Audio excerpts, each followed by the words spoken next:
Have you ever wanted to be Steven Spielberg, maybe George Lucas, and produce your own epic Hollywood movie? Well, me neither, but I have wanted to film my own hunts from time to time when I'm not doing a big hunting television show. I just get the gear that you would use as well and do it myself. We're going to go over two different cameras that I've looked at recently that I like, and I want to show you some of the positives, negatives, and how they compare up against each other. Now, we're going to look at the Garmin Virb here on the left, my left, and the Tactacam here on my right.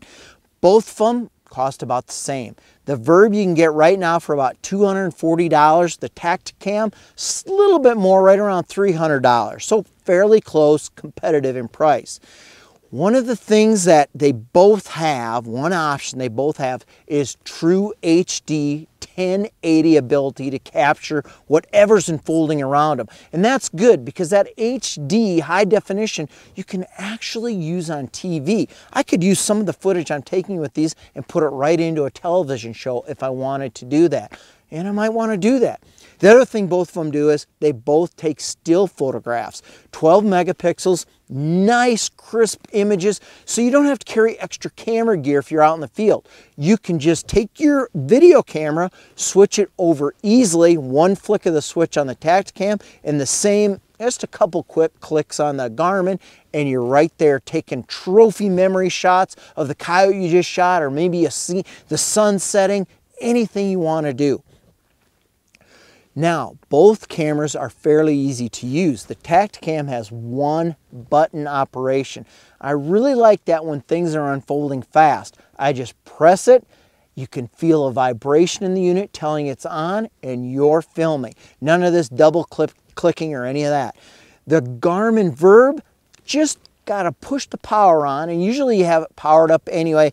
Then there's a slide on this side, push it forward, and you are off and filming. Slide it back and you're done filming. Fairly simple again. Now, as far as rugged construction, the Garmin Virb, it's in a more of a rubberized case. Still pretty tough, pretty reliable. The Tactacam is in a hard metal case. Again, very, very reliable. Both of them have rechargeable lithium batteries and they last for a couple hours or more depending on how cold it is. And they both take micro SD cards. Load them up with 32 gig cards and you can do several hours of hunting and not even worry about running out of any video time. One big difference between the two is the Garmin Virb is only water resistant, where the Tactacam is actually waterproof and shockproof. And I kind of like that about it. It's maybe just a touch more dependable if it starts raining out. A major difference that you're going to see between these two units and GoPros is the lens. Most of these units, like the GoPro and the Virb, have what's called a fisheye lens. That means you get to see a huge wide angle being real close up to you. You can have it this close and still see yourself in it. GoPros are infamous for that. The Tactacam has a lens option that will do that, but it comes standard with a lens that is more like what you see with your eye. So what you're seeing out there at 100 yards and what you're filming looks like 100 yards. With the Virb and the GoPro, what you see at 100 yards looks like more 20 yards away or whatever. It's just such a wide angle view. You can't hardly see what's out there. And that's, again, why I'm trying to use two of these. The Tactacam, more of a zoom type lens. I'm looking right down the barrel, capturing all that action unfolding out in front of me.